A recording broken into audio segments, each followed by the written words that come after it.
അറിയാത്ത പിള്ള ചൊറിയുമ്പോൾ അറിയുമെന്ന പഴഞ്ചൊല്ലില്ലേ, അതാണിപ്പോൾ പാകിസ്ഥാന്റെ അവസ്ഥ. വെറുതെ ഇരുന്ന് ഇന്ത്യയെ ചൊറിഞ്ഞ പാകിസ്ഥാന് എട്ടിന്റെ പണി തന്നെയാണ് ഇപ്പോൾ കിട്ടിക്കൊണ്ടിരിക്കുന്നത്. ഇതിനിടയിൽ അവസരം മുതലെടുത്ത് പാകിസ്ഥാനെ ആഭ്യന്തരമായി കുഴപ്പത്തിലാക്കുകയാണ് ബലൂച്ച് ലിബറേഷൻ ആർമി. ബലൂചിസ്ഥാനിൽ പാകിസ്ഥാൻ സൈനികരെ നേരിട്ട് ബലൂച്ച് ലിബറേഷൻ ആർമി മുന്നേറ്റം നടത്തുന്നുവെന്ന വാർത്തകളാണ് ഇപ്പോൾ ലഭ്യമാകുന്നത്. നാടകീയമായ നീക്കത്തിലൂടെ BLA ബലൂചിസ്ഥാൻ തലസ്ഥാനമായ ക്വറ്റ പിടിച്ചെടുത്തതായുള്ള വിവരങ്ങളാണ് ഇപ്പോൾ ലഭ്യമായിരിക്കുന്നത്. കഴിഞ്ഞ ഏതാനും ദിവസങ്ങളായി BLA പാകിസ്ഥാൻ സൈന്യത്തിന് നേരെ വൻതോതിലുള്ള ആക്രമണങ്ങൾ നടത്തിയിരുന്നു. അതിനാൽ ഇന്ത്യയുടെ ഭാഗത്തു നിന്നുള്ള സമ്മർദ്ദം കൂടിയായതോടെ പാക് സേന വലിയ സമ്മർദ്ദത്തിലാണ് ഇപ്പോൾ ഉള്ളത്. BLAയുടെ ഭാഗത്തു നിന്നും ഉണ്ടായിട്ടുള്ള പ്രഹരം പാകിസ്ഥാന് ദീർഘമായ പ്രത്യാഘാതം തന്നെയായിരിക്കും ഉണ്ടാക്കുക. ഇന്നലെ പകലും BLA പാകിസ്ഥാൻ സൈന്യത്തിനെതിരെ ആക്രമണം നടത്തിയിരുന്നു. ഇതിന് പിന്നാലെയാണ് അതിർത്തിയിൽ ഇന്ത്യ പാകിസ്ഥാൻ സംഘർഷം കനക്കുന്നതിനിടയിൽ BLA വീണ്ടും ഒരു വൻ മുന്നേറ്റം നടത്തിയിരിക്കുന്നത്. അതോടൊപ്പം BLA വിമോചന സമരം ശക്തമാക്കിയതായാണ് ലഭിക്കുന്ന മറ്റൊരു വിവരം.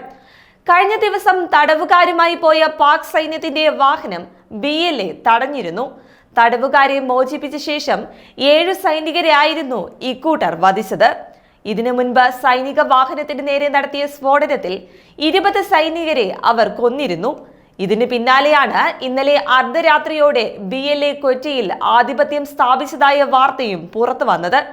അതേസമയം ബലൂച്ച് വിമോചന പോരാട്ടം അടിച്ചമർത്താൻ പാകിസ്ഥാൻ കഴിഞ്ഞ കുറച്ചു നാളുകളായി ശ്രമിക്കുകയായിരുന്നു. അതിനായി BLA പോരാളികൾക്കെതിരെ ക്രൂരമായ ആക്രമണങ്ങൾ തന്നെ പാക് സൈന്യം അഴിച്ചുവിട്ടു. ബലൂച്ച് പോരാളികളെ പിടിച്ചുകൊണ്ടുപോയി തടവിലാക്കുകയോ അല്ലെങ്കിൽ ക്രൂരമായി ഉപദ്രവിക്കുകയോ വെടിവെച്ച് കൊല്ലുകയോ ആണ് ഇക്കൂട്ടർ ചെയ്തിരുന്നത്. കൂടാതെ സ്ത്രീകളെയും അതിശക്തമായി ഉപദ്രവിച്ചു.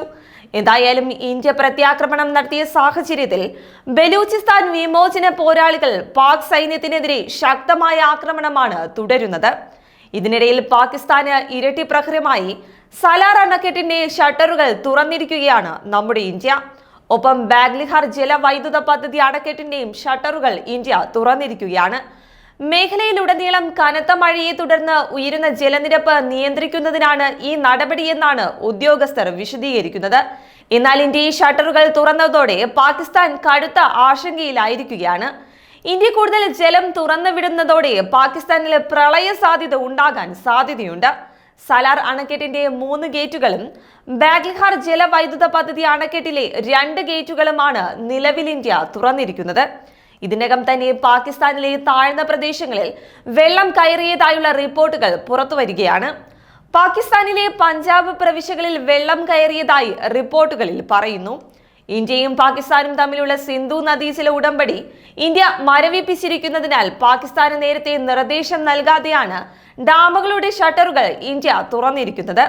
ഖാരിഫ് വിളകളുടെ വിളവെടുപ്പ് സമയമായതിനാൽ പ്രദേശത്ത് വെള്ളം കയറുന്നത് പാകിസ്ഥാന് കനത്ത കാർഷിക നഷ്ടം തന്നെയായിരിക്കും സമ്മാനിക്കുക. ഇന്ത്യ കൂടുതൽ വെള്ളം തുറന്നുവിടുന്നത് തുടർന്നാൽ പ്രളയ സാധ്യത ഉണ്ടാകുമെന്നും പാകിസ്ഥാന് ആശങ്കയുണ്ട്.